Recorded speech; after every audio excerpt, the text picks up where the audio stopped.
Good day, mga constituent. Kumusta? Last kong video ay sobrang tagal na. Anyway, meron tayo dito ng Chevy Optra. Ang concern, engine 1 start. Ano pa nga ba?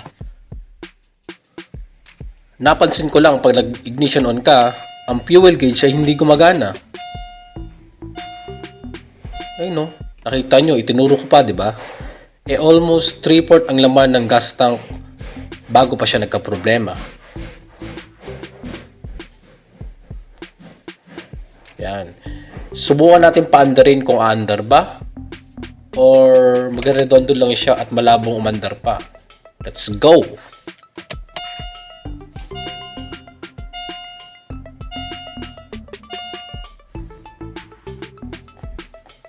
First attempt.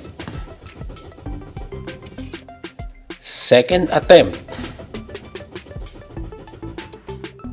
Wala. O, di ba? Wala talaga. I-up ko muna para iwas diskarga sa baterya. Tsaka napansin ko, bukod sa fuel gauge, ang fuel gauge na ayaw gumana, napansin ko din na ang fuel pump ay hindi umuugong pag naka-ignition on ka.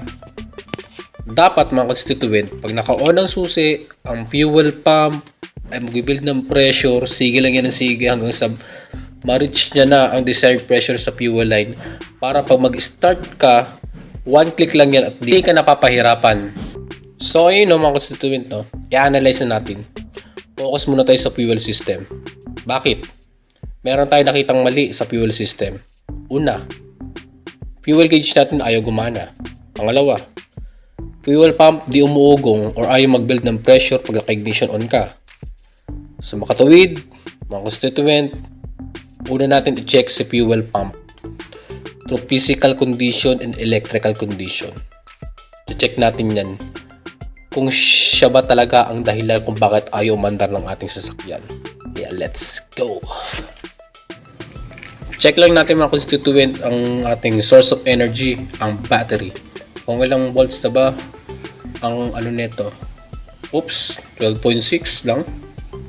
12.26 lang. Dapat nasa 12.4 to ah. Di bale, bago ang ating battery. Nag-low voltage na siguro yan dahil kaka-start natin. Next, gagawin natin mga constituent, check natin ang fuse ng fuel pump. Una, hanapin natin ang fuse location na may kita sa takip ng fuse box. Teka lang. Baliktad pa. Baliktarin ko muna. Yun. Okay. Ang fuel pump yan, nasa pangalawa sa taas. Fuel pump 15 amps is color blue. Yun, at nalocate na natin ang fuse ng fuel pump. Gagawin natin, test natin siya gamit ang tester. Magamit tayo ng resistance check or ohms. Titingnan natin kung buo ba ang fuse ng fuel pump or hindi. Alright? O yan, nadidirig nyo, tumunog pa. Ibig sabihin, buo ang ating fuse ng fuel pump.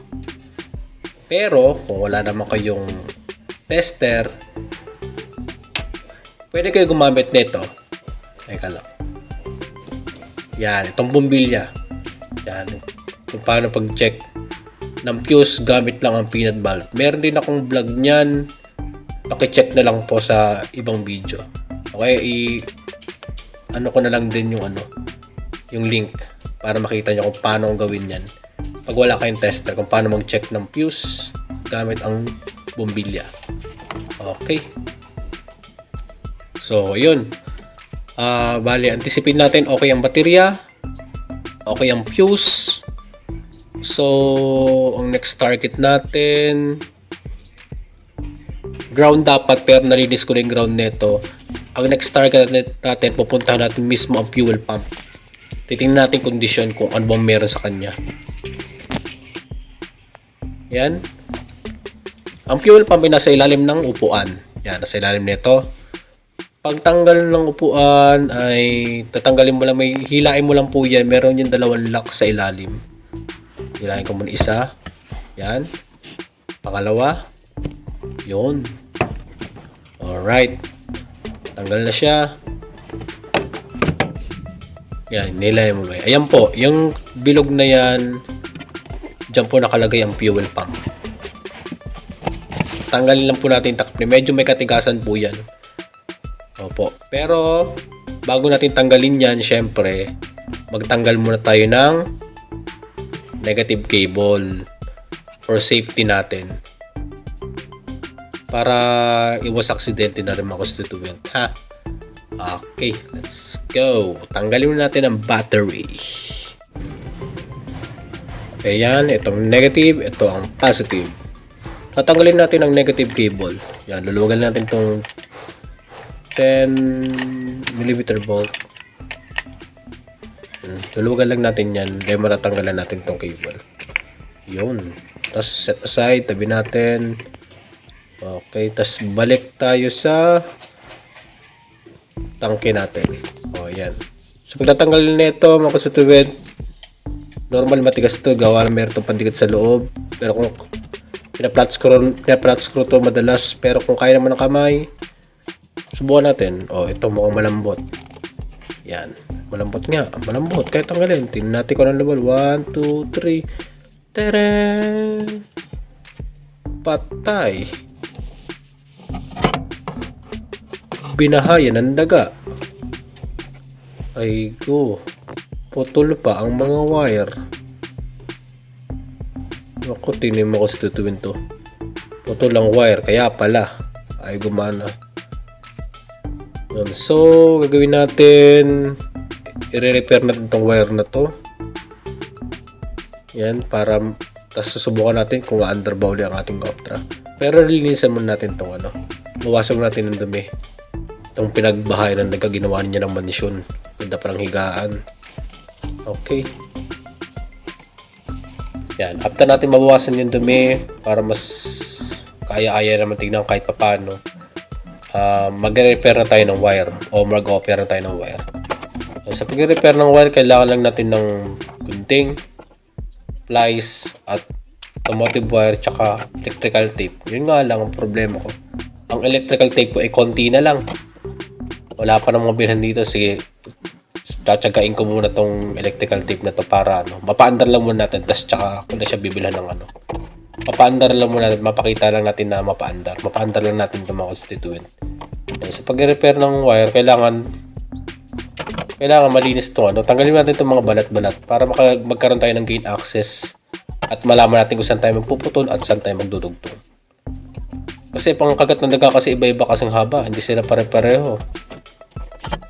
Kailangan kasi mas maganda na pantay-pantay ang pagkakaano natin. Pantay yung strand ng wire. Hindi pwedeng tagpi-tagpi. Kasi mas iinit ang wire pag hindi kompleto ang strand yan. So, pagkano ng puputol ng pagbabalat ng wire, yan. Plies lang gamit. Yan. Alam ko sa iba medyo nahihirapan pa sila, puputulan sila ng wire. Pero practice lang yan. Practicein lang yan, maano rin yan. Mamaster nyo rin yan. Yan. Yan lang. So, ganyan na uli. Yan. Ano lang yung mga constituent, practice lang. Tsaka inspection na natin iba, baka meron pang nabalatan. Kung na-confirm na natin na wala namang wala naman ng putol, wala namang magdugtong na tayo. Yan. Susukatan natin ng gamit yung automotive wire. Automotive wire mas maganda constituent ay dugtong natin kasi yung mga local wire na pangit yun. Malilit yung stand wire nun, yung iba ang kapal lang, mukha lang makapal yung yung wire, pero pag tingin mo sa loob yung stand wire ang liit lang pala, tas yung balot lang pala yung makapal. Kaya mas maganda itong automotive wire ang bilhin natin hanggat maaari para sure box yung natin. At mas maganda hinangin na rin to. Ayun problema, wala pa akong panghinang. Basta mapaandar lang muna natin itong mga constituent. Tsaka ko na siya ipipix. Kailangan kasi mapaandar muna natin to para ito pa yung electrical tape ko na kakapiranggot na lang. Titipirin ko lang muna to ha. Tsaka tayo bibili ng ihinangin din natin yan para wala nang balikan na trabaho. Yan, dulugtong lang natin mga constituent. Yan, ganyan lang. Tapos putol. Yan, sukat lang. Tapos yun uli. Yan, tapos dudugtong. Pero ano talaga, mas maganda talaga mga constituent, hinangin talaga dapat. The best yun. Mas maganda talagang hinangin. Wala lang din kasi akong wala lang akong soldering lead eh. Naubusan ako. Tapos ito pang electrical tape na gamit ko kasi sa motor ko. Ito na lang natira. Ngayon, anin ko lang muna.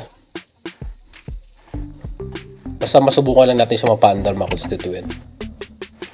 Alright. Yan, pag ano lang yan. Dugtong-dugtong lang yan. Basta bicolor, basta ang importante wag niyo paghaluin yung kulay. Kung dulo red, dapat ang kabilang dulo red din, wag yung black. Para hindi tayo maaksidente. At di rin tayo makasira. Yun. Slowly, tas electrical tape na konti lang muna hanggat di pa ako nakakabili, mapandar lang. Alright, last one. Dudugtong na natin. Inipit ko rin siya ng plies mga constituent para mas maganda yung kapit, hindi mag-init yung wire bago natin hinangin mamaya pag nakabili ako. Yan, yung ubos na electrical tape ko. Basta mapandar lang muna mga constituent. On. Tapos then, yan, okay na. Gano. Kakabit na natin siya. Ulit sa connector. Basta mapandar lang natin muna. Tapos mamaya, mga constituent, pag napandar natin, lilinisan natin yung na yan para di na bumalik yung daga.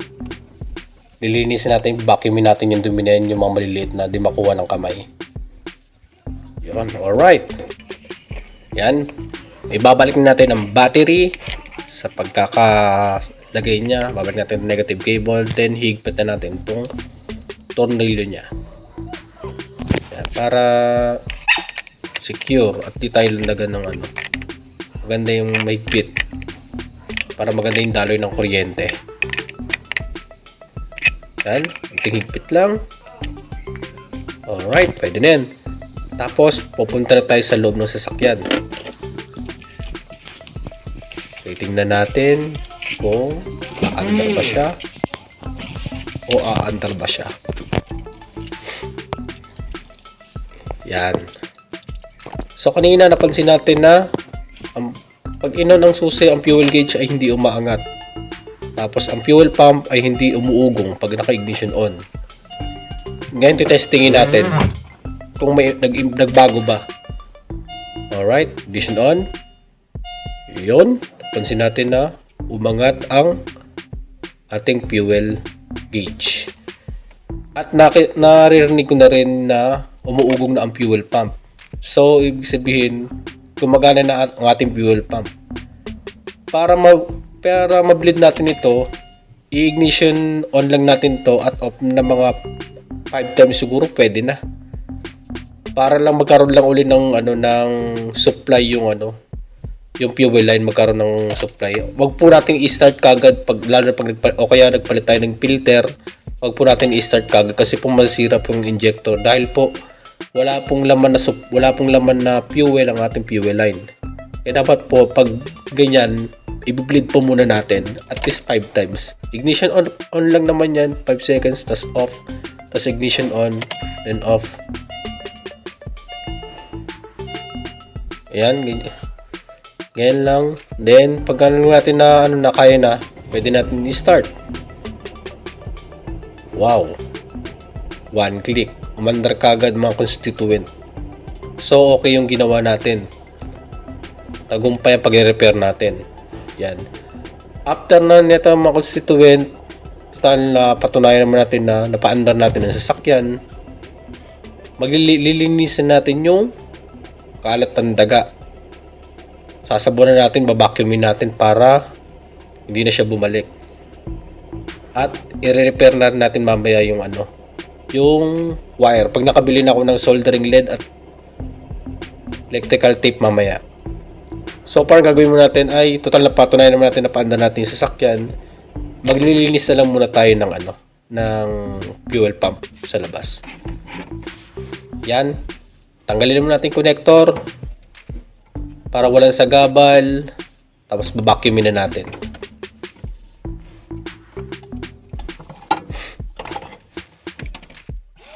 Yan, pagka-vacuum, yan, higupin natin yung mga malilit na ano.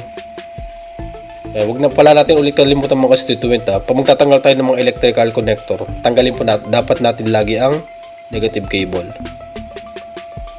For safety na rin natin. Alright. So, ayun. Ayan, binabacuum natin. Tapos, sasabunan na natin habang naglilinis ako at ako muna yung magpapaalam. Muli, ako po si Kapitan Kotse. Nagpapasalamat sa inyo na hanggang sa muli. Bye-bye. See you next vlog. Thank you.